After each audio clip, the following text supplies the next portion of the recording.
예, 이어서 계속하겠습니다. 왕으로서 호칭을 칭하는 그러한 칭호를 성령 예수께서 예수 그리스도께 사용하고 있는데, 이 의미는 그 예수 그리스도께서 하시는 역할, 우리와 관련된 그러한 역할에 있어서 모습을 이렇게 직능적인 면에서, 직무적인 면에서의 그런 특성과 또 신적인 본질에 대한 그런 모습을 창조주로서 또 전능하신 권능자로서의 모습을 이제 담는 가장 적합한 용어를 이제 여기에 이제 연결을 시켜서 사용하고 있는 것입니다. 그렇지만 또 한편으로다가는 성령에 있어서는 정치적인 용어를 사용하지만 정치적인 용어가 아니라 영성적으로 또 우리 내적인 그런 관계에 있어서 복합적으로 연결을 시키기 때문에 아가서에 대한 해설에서 보면 성령께서는 이 왕 또는 임금님이라고 하는 이 용어하고 연결을 시켜서 또 임금님 바로 우리의 신랑이 되신다. 아주 친근한 그러한 의미에서 또 우리들과의 내밀한 아주 깊은 연관 관계에 대한 그런 관계를 설명할 때 또 왕에 대한 의미를 또 신랑과 연결시켜서 또 설명하고 있는 이런 모습도 있기 때문에 복합적인 의미 또 입체적인 그러한 특성에 연결을 시켜서 보셨으면 좋겠다라고 예의의 폭을 좀 넓혔으면 좋겠습니다. 또 그 예수 그리스도를 이제 임금님이라고 하는 그런 표현에서 보면 전능하신 임금님, 또 아주 훌륭하신 임금님이라는 용어를 또 아가서에서 아주 맛깔나게 이렇게 표현하고 있는 모습을 한번 잠깐 보겠습니다. 아가서에 대해서 6장 2절에 보면 신부는 여기 신부 우리 자신이죠. 신부는 임금님은 이 몸을 데리고 가셨다고 말합니다. 전능하신 임금님이란 이 이름은 얼마나 적절한 표현인지요. 그분보다 훌륭한 임금은 없으시고 그분은 세세의 영원히 다스리실 테니까요. 이 경지에 다다른 영혼은 임금님의 위대하심에 관해서 틀림없이 많은 것을 이해할 수 있을 것입니다. 그러나 모든 것을 이해할 수는 없으니 그것은 이 세상에서는 불가능하기 때문입니다.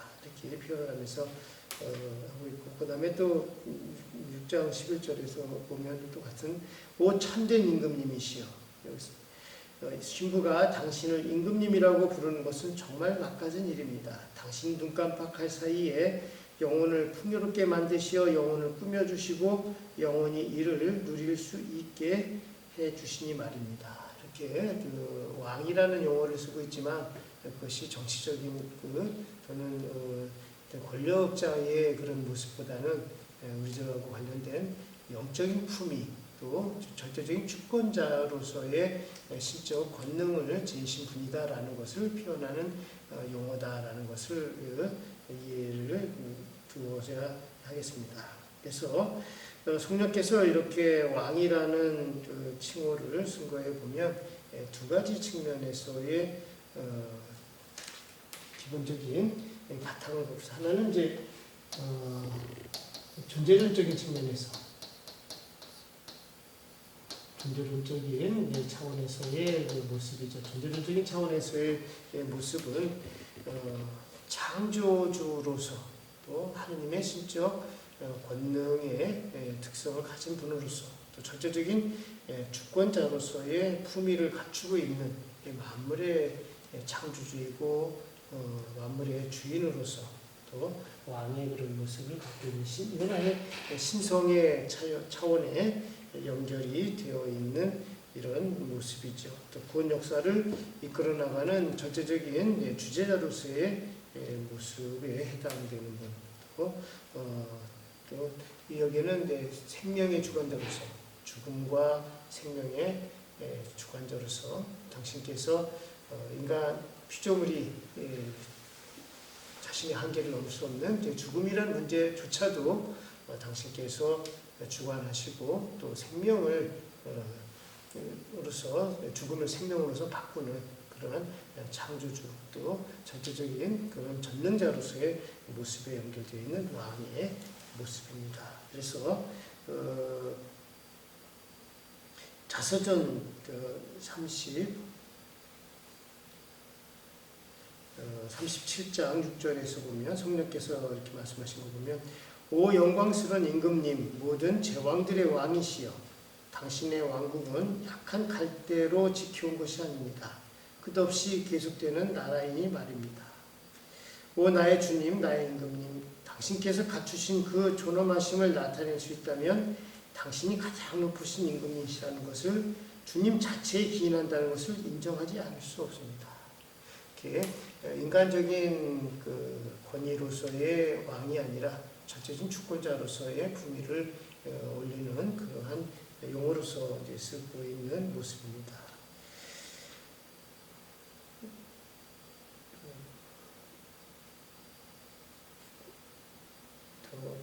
완덕의 길 에스코리아는 37장 1절에 보면 또 이런 그리스도의 신적 권위, 신성에 연관된 그런 왕권에 대해서 언급을 하시는데 여기 보면 이제 그 영성적인 것하고 연결을 시켜서 이렇게 설명하고 있습니다. 내 주님이시여 어찌된 일입니까? 황제시여 이어인 일이옵니까? 어찌 이럴 수가 있으오리까? 내 주님이시여 당신은 영원한 임금이시니 누구의 나라를 빌리신 것이 아니옵니다.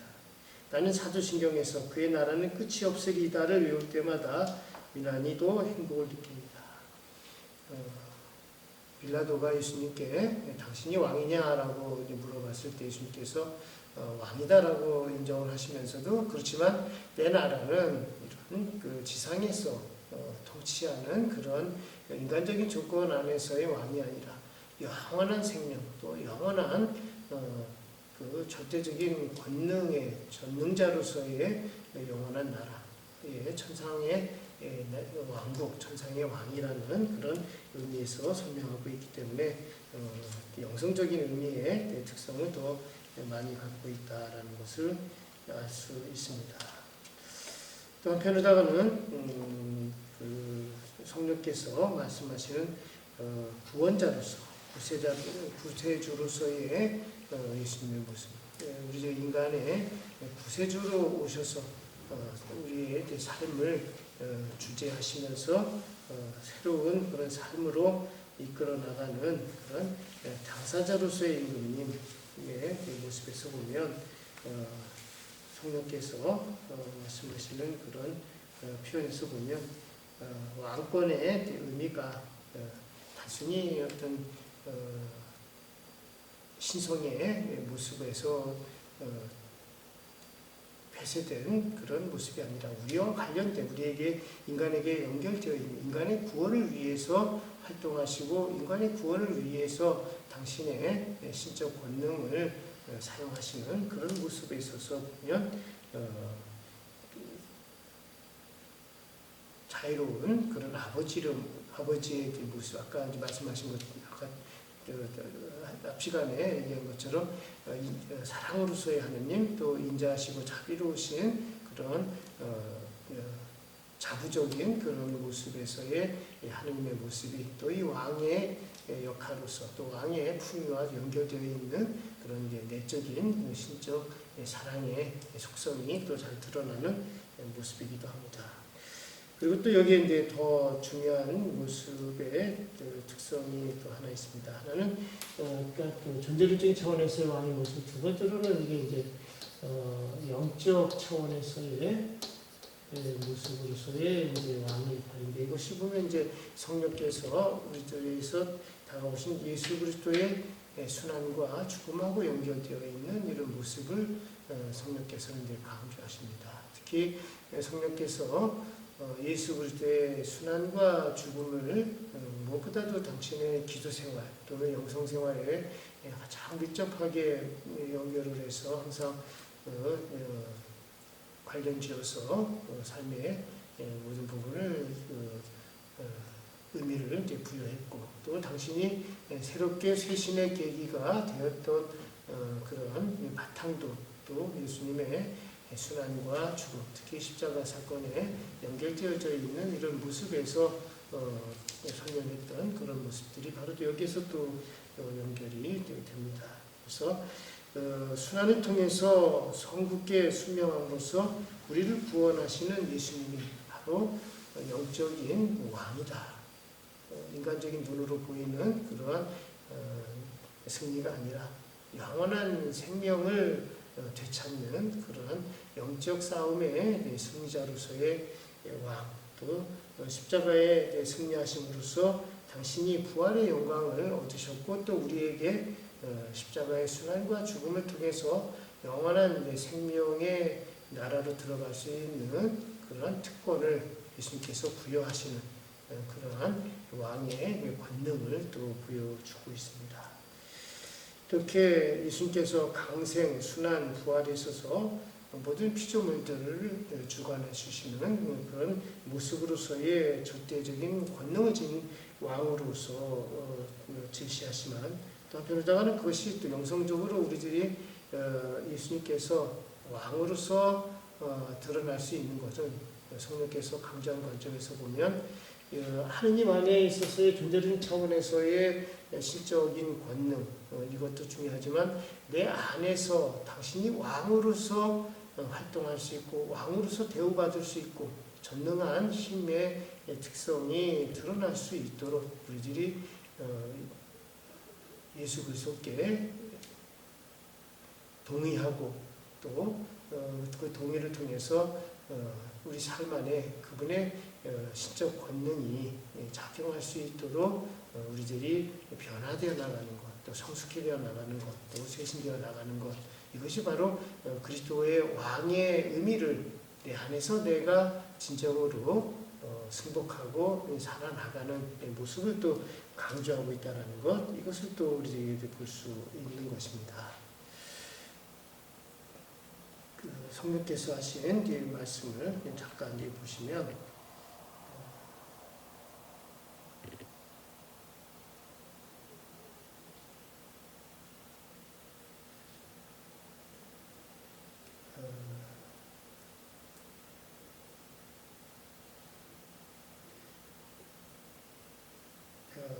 완덕의 길, 이것도 혹시 에스코리알본 19장 2절인데 여기서도 보시면 우리들 자신이 예수님의 순환과 죽음에 동참함으로써 부활의 영광으로 이끌어 나가는 그 과정, 인간적인 어떤 권위를 행사하는 왕으로서가 아니라 영성적으로 오히려 자신을 내어줌으로써 생명의 나라로 이끌어 나가는 자신을 희생하고 다른 사람들에게 내어주는 예수님의 사랑의 모습이 오히려 가장 완전한 그 백성을 위해서 자신을 희생하는 그런 주권자의 모습, 왕의 가장 완성된 모습으로서 제시하고 있다는 것이죠. 그러면서 또 우리들 한편 좀 전에 말씀드린 것처럼 예수님께서 그런 왕으로서의 대품이 또 특히 영성적인 면에서 십자가의 순환과 죽음의 그 과정을 당신께서 직접 가셨고 보여주시면서 그 길이 진정한 영적 승리의 길이라는 것을 말씀하시는 그 역설을 우리들이 받아들여야 그 진정한 예수님의 승리가 우리 안에 성취된다는 것을 성령께서 말씀하시고 계십니다. 그래서 여기 보면 이제 성령께서 말씀하시고 우선 우리는 위대하신 임금님의 신부인가 아닌가 이것부터 따집시다. 신부라면 어느 여자가 그 남편이 당하는 지옥을 같이 당하지 않겠습니까? 설령 마음속으로부터 우러나오지 않는다 하더라도 말입니다. 결국 명예고 불명예고 다 함께 나누어야 하는 것입니다. 그렇다면 임의 나라에서 한 자리를 차지하고 낙을 누리려고 하면서도 지옥과 고생은 털끝만치도 당할 마음이 없다는 것은 실로 어처구니 없는 노릇인 것입니다.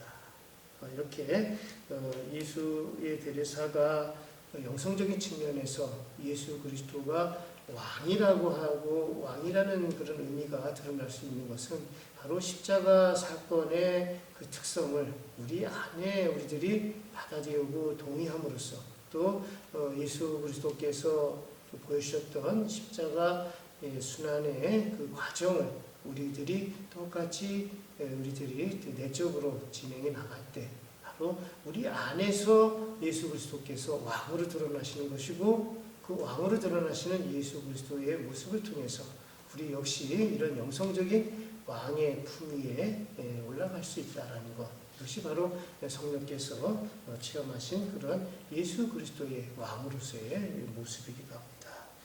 그래서 성령께서 말씀하시는 이 영성적인 그리스도의 왕국, 주님께서 우리의 왕으로서 등극하시고 왕으로서 우리 안에 좌정하시면서 통치하실 수 있는 그런 모습입니다. 우리 내적인 우리들 자신 안에 그리스도의 왕국을 설정을 해놔야 된다는 거죠. 또 한편으로다가는 영혼의 성에서 보면 건 조금 관점이 또 왕이라고 할 수도 있고 하나 주인이라고 하는 부분이 영혼의 성의 성을 큰 성으로 하나의 왕국으로 설명한다면 그 왕국, 그 성의 중심에 자리 잡고 계시는 예수 그리스도, 바로 그분이 또 이런 성이나 궁궐의 위치 안에서 중심에 위치하고 계시는 왕이다라고 할 수 있는 것이죠. 그래서 성령께서 영혼의 성 1공방 1장 1절에서 말씀하신 거 보면 더없이 능하시고 더없이 지혜로우시고 더없이 깨끗하시고 더없이 모든 복이 그득하신 임금님이 낙을 가지시는 곳의 그 궁이 여러분 생각에는 어떻게 느껴집니까? 그래서 우리 영혼 안에 거하시는 중심에서의 예수님의 모습을 이렇게 또 설명을 하면서 그리스도께서 바로 우리 내면의 왕국 또는 우리 내면의 궁의 왕으로서 당신께서 현존하신다라는 것을 설명하고, 이러한 예수 그리스도의 그 전능하신 그런 품격, 또 왕의 그런 시적 권능, 이것을 또 우리들 자신 안에 연결을 시켜서 우리들 자신도 예수 그리스도와 함께하면서 이런 품위를 누릴 수 있고 그런 권능에 가까이 갈 수 있다는 것을 또 강조하면서, 또 그것이 영성적인 의미에서 예수 그리스도께서 우리 안에 그런 모습으로 드러날 수 있도록 우리들이 노력해야 한다는 것, 또 그런 모습을 갖출 수 있도록 영성적인 삶의 완성을 향해 투신하고 봉헌해야 한다는 것, 이것을 또 성령께서 말씀하시는 것이라고 할 수 있겠죠. 이렇게 십자가 사건을 통해서 드러나는 모습은 인간적인 권위의 모습이 아니라 오히려 순환을 통해서 또 사랑을 통해서 희생하시는 희생자로서의 왕, 또 우리를 위해서 자신을 내어주는 그런 사랑의 왕의 모습이라고 할 수 있겠습니다. 그래서 성령께서 쓰시는 용어들을 보면 아까도 말씀드렸지만 스승으로서 아니면 왕으로서 또 설명한 데 있어서 보면 그 용어가 갖고 있는 복합적인 의미가 하나의 용어에 하나의 의미만 담겨져 있는 것이 아니라 용어 사이에 있어서의 연결고리들도 있고, 또 그 용어가 표면적으로 드러나고 있는 그런 의미와 함께 내적으로 가장 깊은 곳에 있어서 영성적인 의미, 또 그 영성적인 의미가 단순히 이해의 폭 안에서만 설정되는 의미가 아니라 바로 우리들이 실천적으로 그 영역에 도달할 수 있도록 이끌어주는 그런 모습으로서의 특성을 또 갖고 있다는 것을 또 우리들이 이해했으면 좋겠습니다. 그래서 우리 내면의 왕으로서 드러나는 예수 그리스도, 또 그분이 진정한 내면의 왕으로서 자리 잡고 그 품격을 유지하기 위해서는 우리 자신이 예수님을 그러한 모습으로 대우해야 되고 받아들여야 되고, 또 우리 자신이 그 예수 그리스도께서 주시는 영적 품위에 가까운 그런 모습으로 우리 자신이 품격을 갖추어야 된다는 것, 이것을 또 의미하고 있습니다. 그래서 성령께서 말씀하시는 이런 그 왕이라는 의미, 또 통치자로서의 그런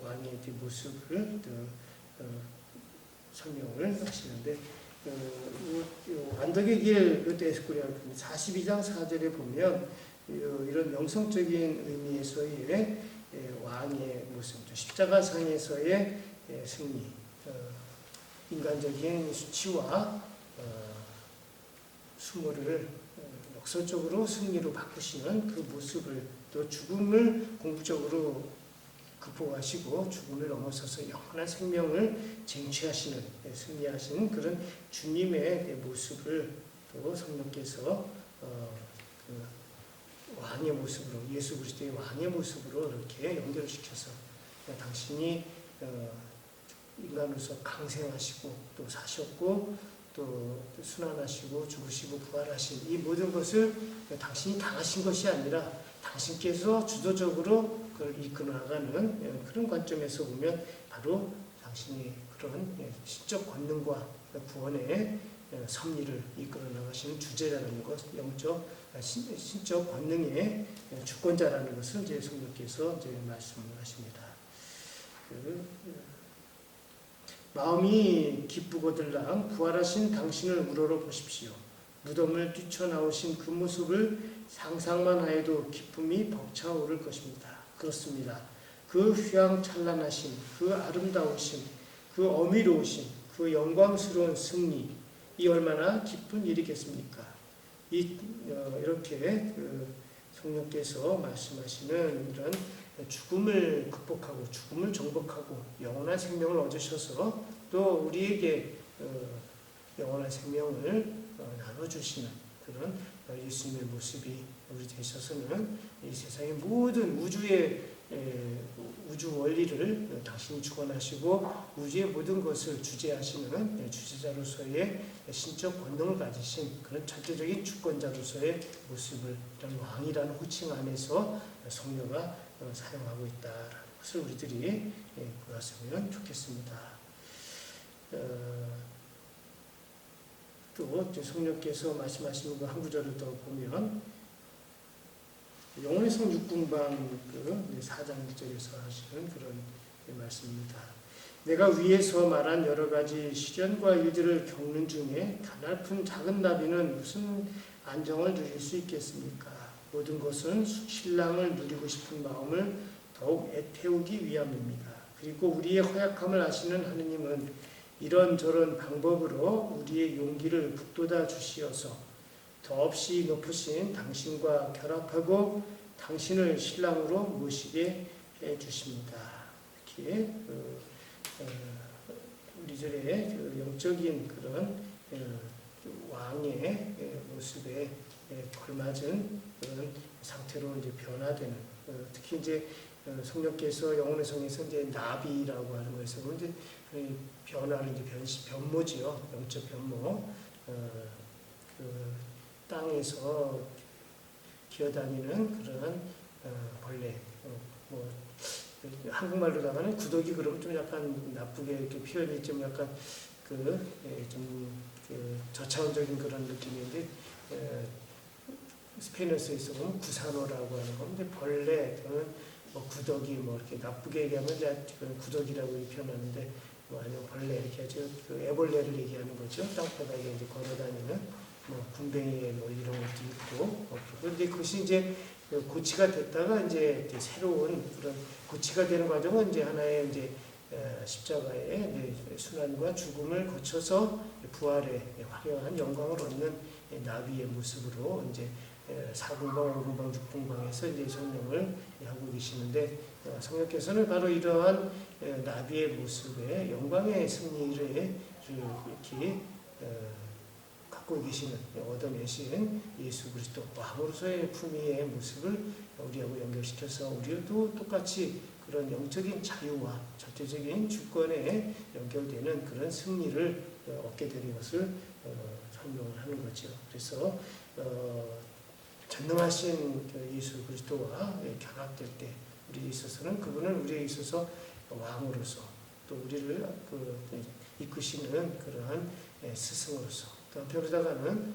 성령께서 완전한 일치의 표현으로 우리의 정배이시고 신랑이신 예수 그리스도로 설명을 해서 이러한 용어들이 서로 연결이 돼서 특히 우리들 자신의 내적인 그러한 모습을 이제 설명을 해주고 있습니다. 이 부분이 이제 이것도 이제 완덕의 길을 바야돌리드본 이제 16장 6절에서 보면 이제 설명이 되어 있는데 여기는 이렇게 되어 있습니다.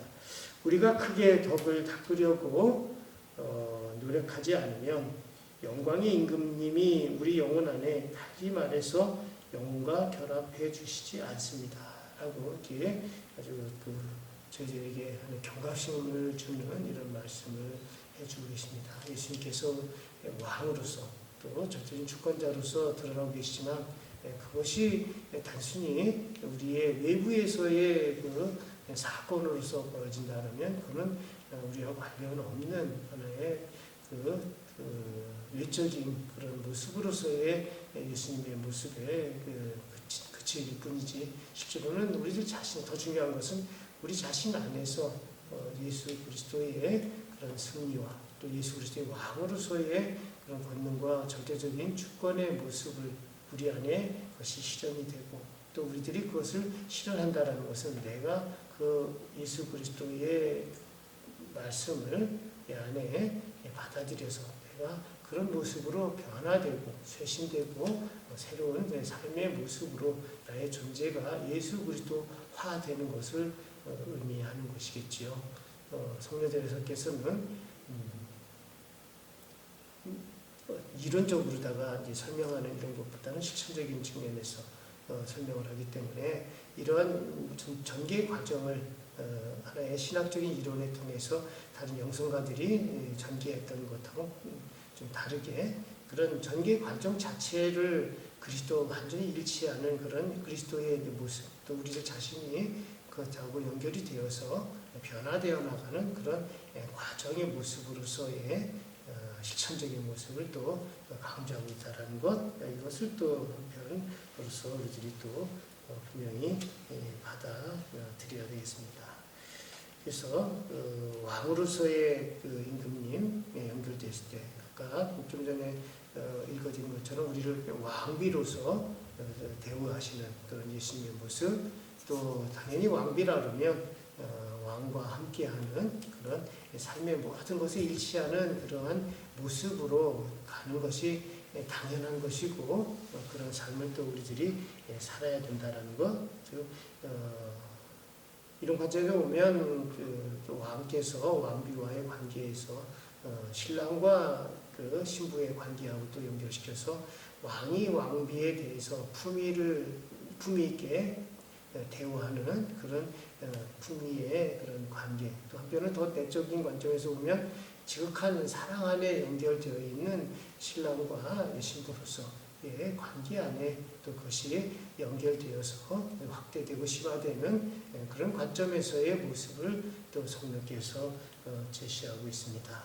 그런 의미에서 볼 때 성령가 왕 또는 임금님이라고 예수님께 칭호를 드리고 호칭을 하는 이것은 바로 우리가 예수님을 우리의 임금님으로 고백하고 또 우리를 왕비로서 또 당신과 함께하는 그러한 연결의 가장 깊은 곳으로 불러주시는 것에 대해서 감사해야 한다는 것 그것을 또 제시하면서 또 동시에 그에 걸맞은 그런 모습으로서 막가진 모습으로서의 우리 자신이 품위를 갖춰야 되고 또 영적인 완성의 모습으로 나아가는 실천적인 그런 삶의 모습을 또 투신해야 한다는 것을 강조하고 있는 것. 그 의미를 또 우리들이 또 분명히 아셔야 되겠다라고 말씀드리고 싶습니다. 자, 그리고 또 이제 왕이신 그리스도의 모습에 칭호 말고 또 다른 이제 칭호로서 신적인 그 권능의 특성을 갖고 있는 용어로서 예수 그리스도를 이제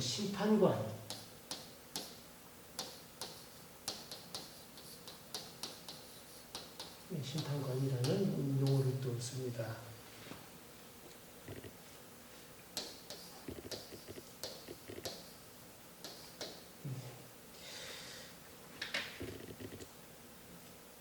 어떻게 보면 이제 여기서 이제 절대적인 주권을 행사하고 또 당신이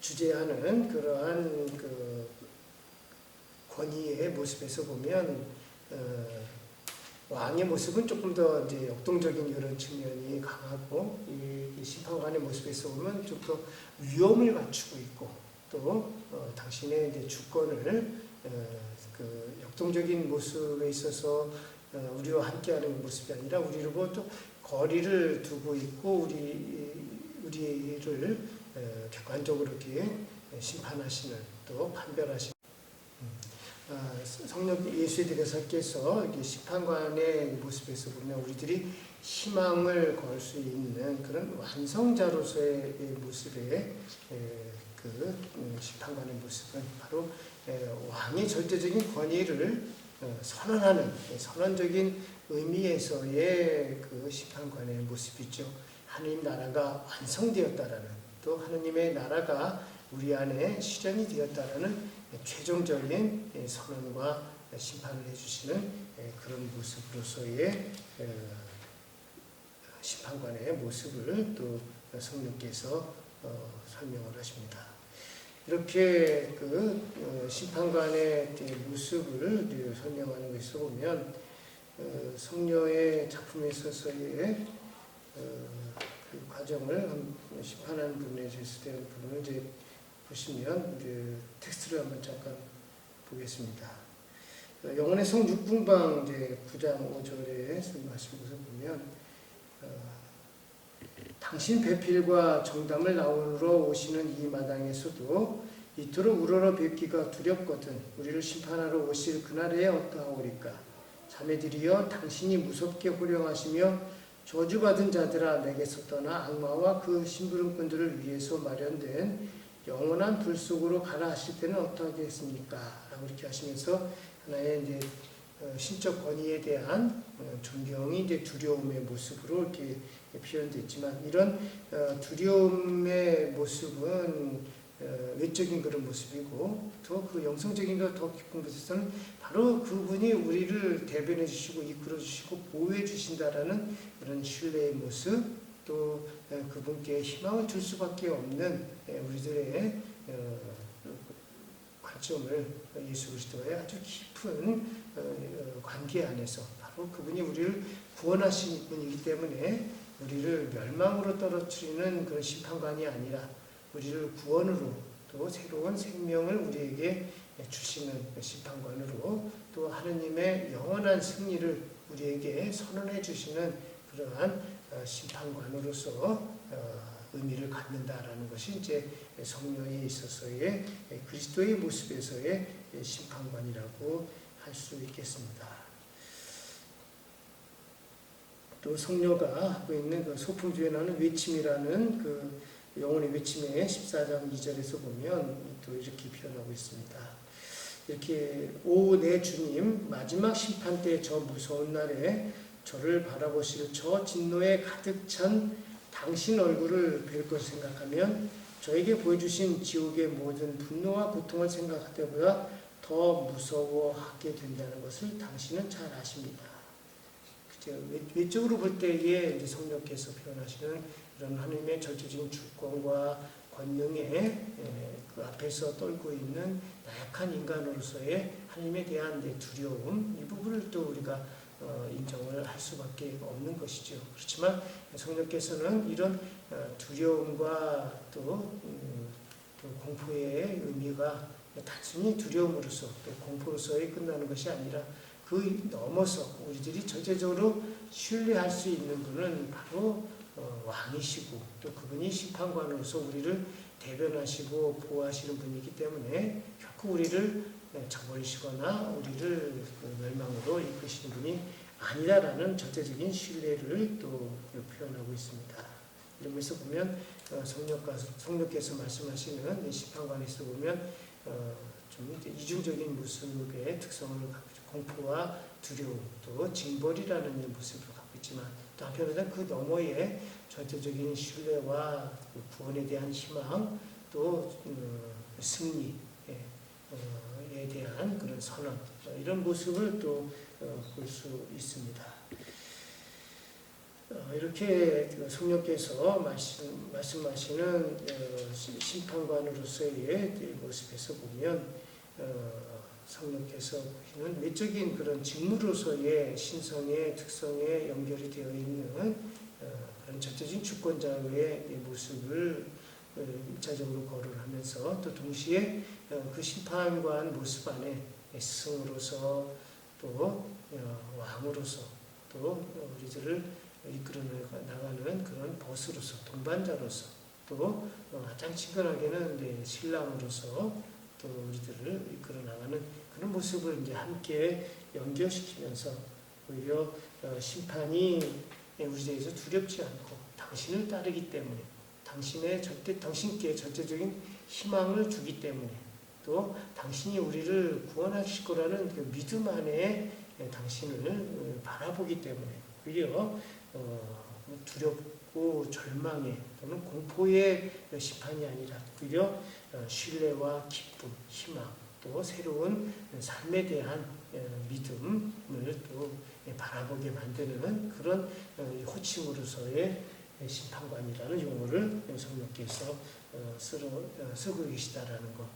어떻게 보면 성령께서 쓰시는 성령께서 이제 바라봤던 그 하나님의 본질적인 특성 안에서 사랑이라는 관점을 보면 사랑의 심판관이라고 말씀을 할 수 있겠습니다. 이 사랑의 관점 안에서 오히려 성령께서 근본적인 성령 영성에 비추어서 우리들이 심판을 맞이하고 또 심판관에 대해서 오히려 두려울 수 있고 공포의 그런 절망에 빠질 수 있는 것을 이런 사랑이라는 관점에서 보면 하나님의 사랑을 우리가 얼마큼 깊이 있게 우리 안에 이해하고 받아들이고 또 그 사랑을 실천했는가 안 했느냐라는 관점에서 오히려 심판의 기준을 둘 수 있는 것이 오히려 성령가 바라보는 심판관의 모습 또 심판의 기준이 아닐까 싶습니다.